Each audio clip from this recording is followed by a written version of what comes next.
تخلیق اور ہمارے پہلے والدین کا گناہ۔ آج کی پہلی تلاوت تکوین کی کتاب، اس کا 2 باب 7 سے 9، پھر 3 باب 1 سے 7 آیت تک۔ اور خداوند خدا نے زمین کی مٹی سے انسان کو بنایا اور اس کے نتنوں میں زندگی کا دم پھونکا، اور انسان جیتی جان ہوا۔ اور خداوند خدا نے مشرق کی طرف عدن میں ایک باغ لگایا اور انسان کو جسے اس نے بنایا اس میں رکھا۔ اور خداوند خدا نے ہر طرح کے درخت جو دیکھنے میں خوشنما اور کھانے کے لیے لذیذ تھے زمین سے اگائے، اور باغ کے وسط میں شجر حیات اور نیک و بد کی پہچان کا درخت۔ اور سانپ زمین کے سب جانوروں سے جنہیں خداوند خدا بنا چکا تھا مکار تھا۔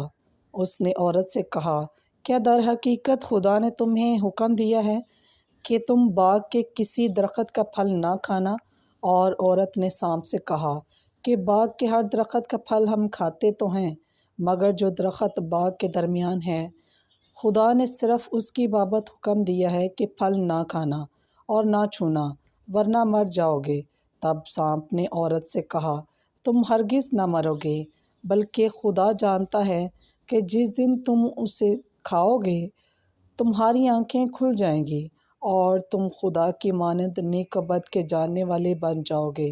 عورت نے بھی دیکھا کہ وہ درخت کھانے میں اچھا اور دیکھنے میں خوشنما اور عقل حاصل کرنے میں خوب معلوم ہوتا ہے، تو اس نے اس کے پھل میں سے لیا اور کھایا اور اپنے شوہر کو بھی دیا، اور اس نے کھایا اور دونوں کی آنکھیں کھل گئیں، اور اپنی آرائی محسوس کر کے انہوں نے انجیر کے پتوں کو سی لیا اور اپنے لیے لنگیاں بنائیں۔